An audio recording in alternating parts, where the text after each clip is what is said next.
A big one for me. The city, where they stand. I think they are our second most important team. And when I say our, I mean sports fans in Boston. I'm not talking specifically about the station. This station, maybe the Bruins still might be our second most important. I don't know. Celtics. We can debate hour for our show, our station. I think for sports fans in Boston, though, it's the Red Sox. I told you before, no matter how big the Celtics or the Bruins might have gotten over different periods of time here in the last decade, they never surpassed the Red Sox in terms of, well, this channel market research. Again, just to give you some sort of frame of reference, the Celtics or the Bruins never passed the Red Sox as the second team. Last year, they were tied. Again, if you could follow only one team, Patriots were first with 45%. Red Sox and Celtics tied at 19%. That's the only time in the last decade plus in this survey that the Celtics or the Bruins even tied the Red Sox.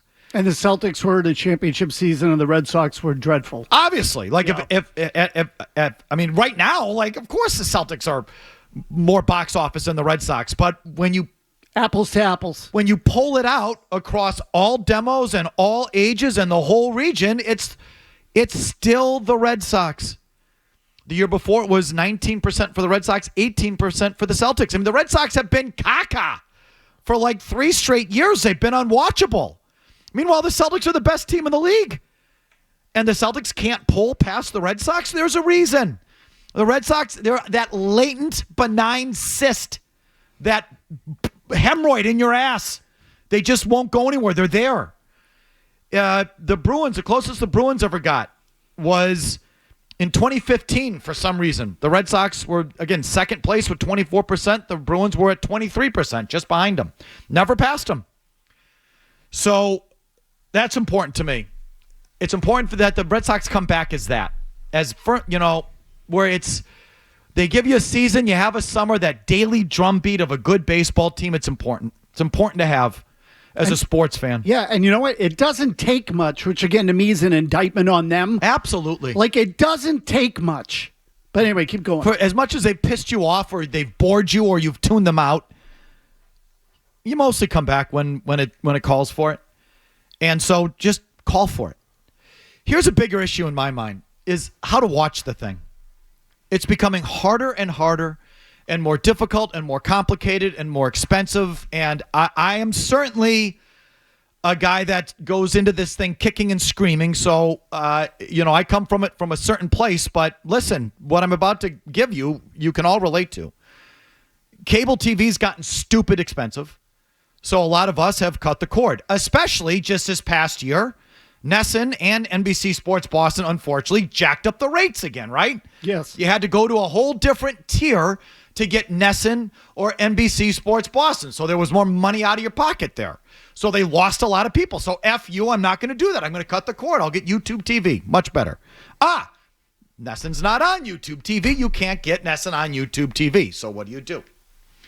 Well, Felger, you go Fubo, right? Isn't it? Aren't they on Fubo? I think that's right. So you get Fubo. Well, if I get Fubo, you know what I can't get on Fubo? I think I have this right, is TNT. That's correct. So I can't see Chuck and Kenny Smith and national NBA nationally televised games, which is the best product going, the NBA on TNT and those guys. I don't get that if I have Fubo. So F you, Fubo. Never mind the fact I want NFL Sunday Ticket. That's I know I can separate the two, but it's cheaper if you get YouTube TV and the NFL Sunday Ticket. So I'm going to stick on YouTube TV. So now I've cut the cord. Because you can bundle it. And now I don't. So, but I want the ticket, so I want to bundle it with YouTube. So now how do I watch the Red Sox?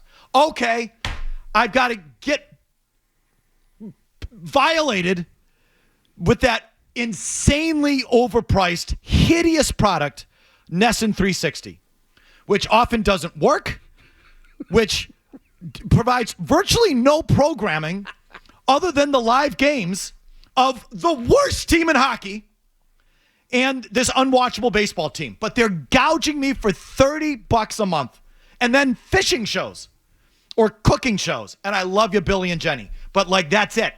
I don't even get Felger and Holly on BST. Those cheap pricks won't even give me a pre or post game show if they're not broadcasting the game. So what do I get out of that horrible product to begin with? But I get it. I get it. Fine. Take my $30. I can't get it on my TV. I have an LG TV. When I try and go to the App Store and download the NESN 360 app, it's not available. Because there's no deal with LG. So now what do I do? Do you screen mirror? As I once told you, you can screen mirror the inside of my ass, but I'll do it if I have to. Prefer not to. Instead, I just take the HDMI cord. I've been on this now for 6 minutes just trying to get the Red Sox game.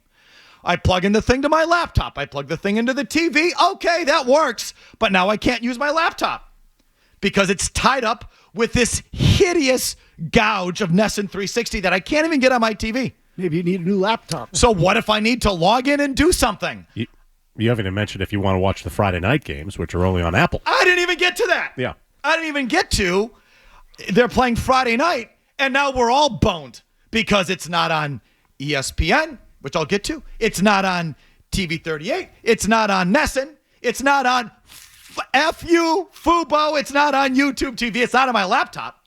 It's now on, is it Apple TV Plus? What? Yeah, Apple Plus. Okay, Yeah. Now we're on that. Didn't they just introduce another one as well? Aren't there like MLB exclusive games too, or MLB TV exclusive games? So then there's that. Hey, listen, I'm not, you know me, I'm the last of this stuff, but there's people who are worse than me, your father. And I'm saying everyone's father. Yeah. No, everyone's uncle. No, mine specifically You know, qualifies. it's like, what? How do I can't even, I don't know where to begin to watch the effing game. Never mind now all this other stuff. Okay, what? And I'll just go one step further. I am a Brewer fan. I do want to watch those games. I used to be able to order up through MLB.TV, go F yourself, just the Brewer games for like $79 a year, something like that. I think last year they changed it where now I have to buy the whole slate of games. Isn't that right? For like $300, something like that? It should be only $150 for all the games. Okay. It might be $50 per team now. So Something like that. I don't even know. I haven't checked back in. But I do know last year, the deal that I had went away. I couldn't get it. I couldn't get one team for $80. Or could I? One team right now is $30 per month. You get the whole season for $150. Right. So they doubled my number on the Brewers. Correct. Which I have the money, but it's like the principle of the thing. Don't you get sick of getting digitally penetrated? Yes. Every time you want to watch a ball it's out of control. come across your TV screen? Yeah. Yes. And that has dual meaning, being digitally penetrated. I mean, exactly. The Friday night. Yeah, I don't know what you're referring to. Just I'm to go back referring to, to digital product. to go back to the Friday night thing. I mean, most people are going out to the bar to watch the game, especially the Red Sox around here. Like, you can't go to bars and watch the Red Sox around here because no one's getting that Apple product. They don't have them on TV? Yeah, no, that's egregious. Okay, so again, cable, no. YouTube TV, no. Fubo, go F yourself. NESN 360 doesn't show up on my TV. They just gouge me on the Brewers, but I'll probably do it. It's not $150 for the year. Maybe I'll do it. Maybe I won't. But that doesn't come on my TV either. I can't put that on my TV. I'm watching it on my phone or my laptop. What if I have to use my phone or my laptop? And what is your 75-year-old uncle? Where does he even begin with any of this? You get some games on ESPN. Not anymore. You know what ESPN just did with Major League Baseball? Adios. Bye-bye. Go F yourself. This isn't worth it.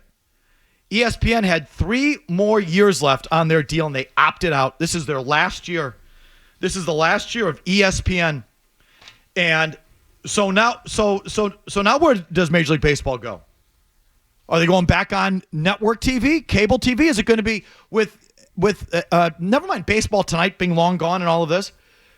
So where's that ESPN package going to go? Again, in February, ESPN exercised an opt-out for the final 3 years and $550 million per year remaining on its rights deal, in part because the network did not feel it was getting its money's worth after the league depreciated the regular season by agreeing to an assortment of streaming deals that served to frustrate fans more than anything else.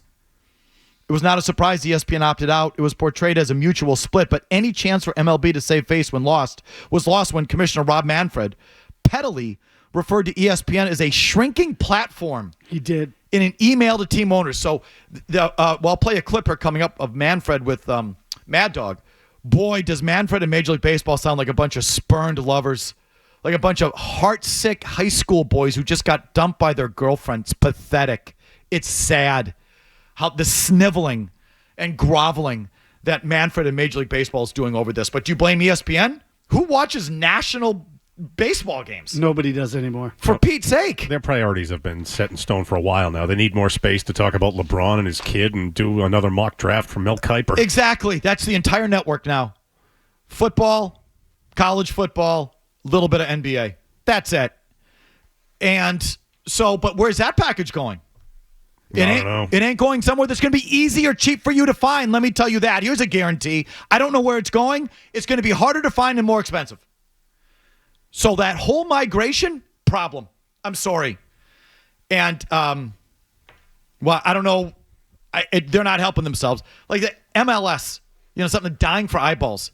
They go to Apple TV Plus. Like, even if you have Apple TV, you don't get it. You got to go to then a whole nother thing. It's like, F you. You might, maybe if the Revolution game is on NBC Sports Boston, I'm flipping through, I might stop and watch it for a second. I would. I'm not effing around with my login and all this to go find your stupid game. Baseball's headed there. Oh, definitely. I think they are headed there. And that's just ridiculous. Yeah, look, it's bad. And I mean, in one breath, I tell you that, look, we all know the way the media business has gone. So ESPN doing more basketball, more football when they're already doing a crap ton of it. Like, I don't think they're servicing the entire breadth of the public. But in the same breath, I get it. It's a money-making operation. But the long and short of it is, baseball is a sport that it should be easy. You should come home, turn on the TV, and it just should be there. If they're going to make you work for it, they're just going to lose you. And it's just getting worse and worse. If you like that clip, check out more videos from Felger and Mazz here. For more Red Sox analysis and opinion, hit this playlist. And for all the latest from the Sports Hub, download the app at 985thesportshub.com.